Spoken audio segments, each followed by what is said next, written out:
संत मत्ती द्वारा घोषित हमारे प्रभु ईसा मसीह का पवित्र सुसमाचार अध्याय 6 वाक्य 1 से लेकर।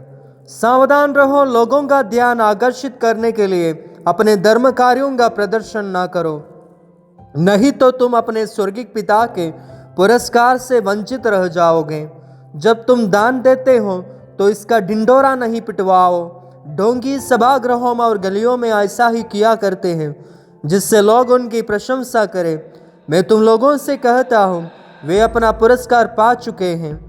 जब तुम दान देते हो तो तुम्हारा बायां हाथ ना जानने पाए कि तुम्हारा दायां हाथ क्या कर रहा है। तुम्हारा दान गुप्त रहे और तुम्हारा पिता जो सब कुछ देखता है तुम्हें पुरस्कार देगा। यीशु ये शिक्षा पर्वत प्रवचन में दे रहे हैं। यहूदी परंपरा में धार्मिकता के 3 प्रमुख कार्य थे: दान, प्रार्थना और उपवास।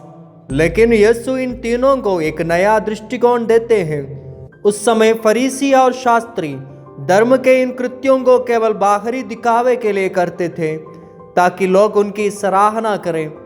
यीशु इस मानसिकता की कड़ी आलोचना करते हैं और सच्ची धार्मिकता को हृदय की आंतरिक भक्ति से जोड़ते हैं। संत जेरोम कहते हैं कि इस वचन में यीशु धार्मिकता की आत्मा को स्पष्ट कर रहे हैं। केवल बाहरी कर्म करने से धार्मिकता पूर्ण नहीं होती, बल्कि हृदय की भावना और निष्ठा अधिक महत्वपूर्ण है। वह इस बात पर जोर देते हैं कि सच्ची धार्मिकता ईश्वर के सामने है, न कि मनुष्यों के दिखावे के लिए।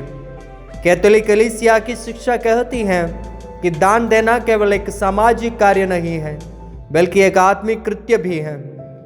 CCC 2447 कहते हैं, शारीरिक और आत्मिक दया के कार्य ईसाई जीवन का अनिवार्य भाग है।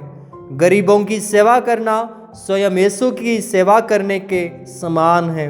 दान, प्रार्थना और उपवास हृदय की आंतरिक शुद्धि के 3 आवश्यक तत्व हैं।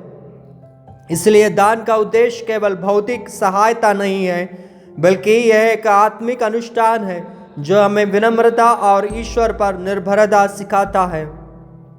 संत अगस्टिन इस विषय पर कहते हैं, यदि हम अपने दान के बदले संसार से सम्मान और प्रशंसा चाहते हैं तो हमने ईश्वर के बजाय मनुष्यों से अपना प्रतिफल प्राप्त कर लिया। परंतु यदि हम उसे प्रेम में करते हैं तो स्वर्गीय पिता हमें अनंत पुरस्कार देंगे। दान देना केवल एक सामाजिक जिम्मेदारी नहीं है, बल्कि यह ईश्वर के प्रेम का प्रकटीकरण है। जब हम निस्वार्थ प्रेम से देते हैं तब हम ईश्वर के अनुग्रह को संसार में फैलाते हैं।